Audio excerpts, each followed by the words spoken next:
काला साया। यूं तो बनारस घाट अपनी खूबसूरती के लिए बहुत प्रचलित है, पर घाट के किनारे कई राज लिए बैठे हैं। ये कहानी शुरू होती है बनारस के घाट के पास बने ममता निवास से, जहाँ प्रिया लाल जोड़े में ममता के घर उसकी बहू बनकर आती है। आओ आओ बहू, घर को अपने पैरों से पवित्र करो। ममता घर की दहलीज पार कर ही रही होती है कि अचानक एक बहुत गंदी सी बास पूरे घर में फैल जाती है।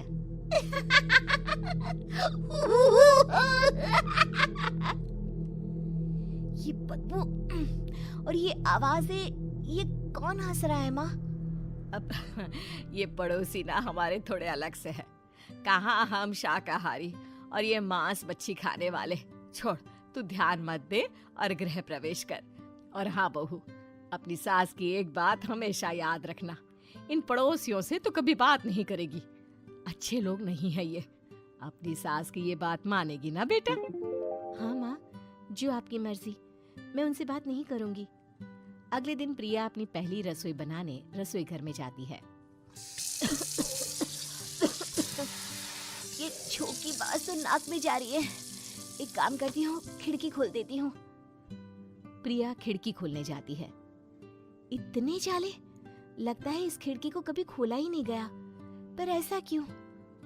ओह, नॉन वेज की स्मेल आती होगी ना। 2 मिनट के लिए खोल लेती हूँ, फिर बंद कर दूंगी।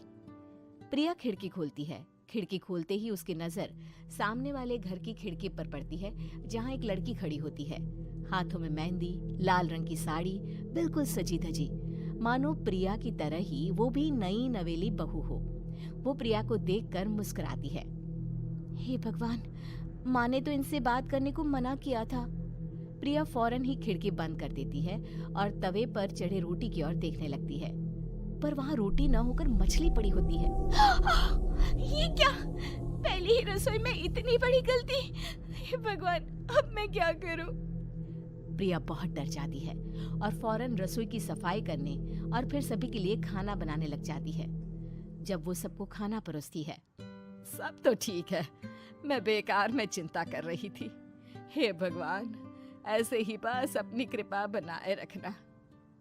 रात के वक्त जब सब सो रहे होते हैं, तब प्रिया को पायल की आवाज सुनाई देती है, जिससे उसकी आंख खुल जाती है। ये पायल की आवाज कहाँ से आ रही है? प्रिया उठकर उस आवाज के पीछे छत की सीढ़ियों तक जाती है। तभी उसे बच्चे के रोने की आवाज आती है। प्रिया छत पर जाती है तो क्या देखती है? वही लाल साड़ी वाली लड़की अपनी गोद में एक नवजात बच्चे को घुमा घुमा कर सुला रही है। तभी प्रिया की नजर उसके पेट पर पड़ती है। ओह गॉड, ये तो प्रेग्नेंट भी है। सुनिए, बच्चा सो नहीं रहा है क्या? मैं कुछ मदद करूं? नहीं नहीं, आपके घर वालों को अच्छा नहीं लगेगा, मैं संभाल लूंगी। स्नेहा की गोद से बच्चा हाथ मारकर प्रिया की गोद में आने को छटपटाने लगता है। दोनों घर अगल बगल में बने होने के कारण प्रिया उस बच्चे को गोद में ले लेती है। प्रिया के पास आते ही वो सो जाता है। बच्चे का वो स्पर्श रात भर प्रिया भूल नहीं पाती और अगली सुबह वो छत पर कपड़े सुखा रही होती है। तभी उसे एक औरत इशारा करके बुलाती है। स्नेहा कह रही थी बाबू तुम्हारी गोद में आते ही सो गया। मैं गौरी, स्नेहा की माँ हूँ। बहू, घर आना, बाबू को खिला भी लेना। शाम को जब घर पर कोई नहीं रहता, बच्चे से मिलने के लिए प्रिया छिपकर अपनी पड़ोसन के घर चली जाती है और कुछ देर बच्चे को खिलाकर वापस लौट आती है। इसके कुछ दिन बाद ही प्रिया को पता चलता है कि वो माँ बनने वाली है। ममता की खुशी का ठिकाना नहीं रहता।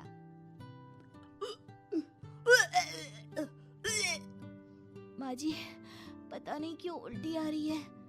प्रिया भागती हुई वॉशरूम में जाती है तो हरे और लाल रंग की उल्टी करती है। उस उल्टी में से कीड़े निकलते हैं। ये क्या? खून और ये कीड़े! माँ! माँ!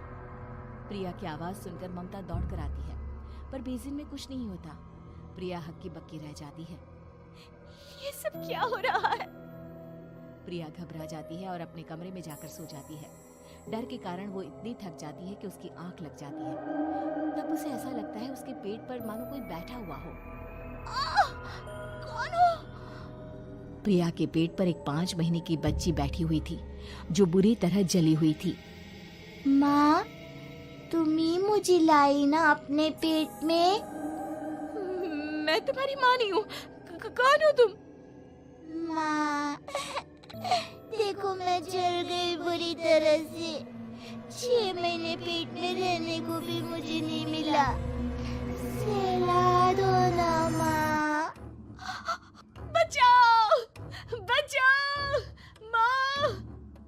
ममता दौड़कर कमरे में आती है। प्रिया की बातें सुनकर वो सब समझ जाती है। तू कहीं बगल वाले घर में तो नहीं जाकर आई ना बहू? मुझे माफ कर दो, मैं गई थी माँ। उस घर में सब मरे हुए हैं बहू। कई साल पहले स्नेहा उस घर में बहू बनकर आई थी। कुछ ही दिन में वो एक बच्चे को जन्म देने वाली थी। पूरा घर बच्चे के आने की खुशी में खोया था कि एक दिन अचानक उस घर में आग लग गई। सब बुरी तरह जलकर मर गए। गौरी आज भी दादी बनने का इंतजार कर रही है और इसीलिए स्नेहा ने अपना अजन्मा बच्चा तुम्हारी कोख में डाल दिया। ममता ये कह रही होती है कि पीछे से उसके पैरों को एक बच्चा पकड़ लेता है। दादी, दादी। माँ, स्नेहा की गोद में यही बच्चा था। ये बच्चा कौन है फिर? तेरी मौत है। तेरी भी दादी। जिस चीज का ममता को डर था वही हो गया। ममता निवास के ऊपर मौत ने चादर बिछा दी थी। प्रिया का पेट ऐसे बढ़ जाता है मानो 9 महीने का हो। 2 हाथ उसके पेट से बाहर निकलते हैं। बहू, संतोष को फोन कर, किसी पंडित जी को बुला बहू। प्रिया का पति भागता हुआ घर आता है। ये तो होना ही था माँ। तेरा पाप तेरे सामने आ गया तो तू सह नहीं पा रही है।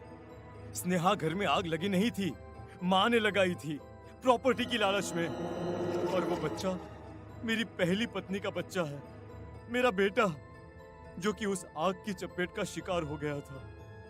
मैंने तुमसे ये सब माँ के कहने पर छुपाया था। मुझे माफ कर दो प्रिया। तुम अगर चाहो तो यहाँ से जा सकती हो। मैं तुम्हें किसी भी बंधन में रखना नहीं चाहता। मेरी शादी हुई है आपसे, मैं आपको छोड़ नहीं सकती, पर उससे पहले हमें स्नेहा, उसकी माँ और बच्चे की आत्मा की शांति करवानी होगी। संतोष और ममता गौरी के घर जाते हैं। अंदर सब कुछ जला हुआ होता है। जमीन पर जली हुई लाशें बिखरी हुई थी। ममता रो रो कर अपनी करने की माफी गौरी से मांगती है। प्रिया स्नेहा के घर वालों का अंतिम संस्कार करवा देती है और ममता निवास फिर से आत्माओं के साए से मुक्त हो जाता है।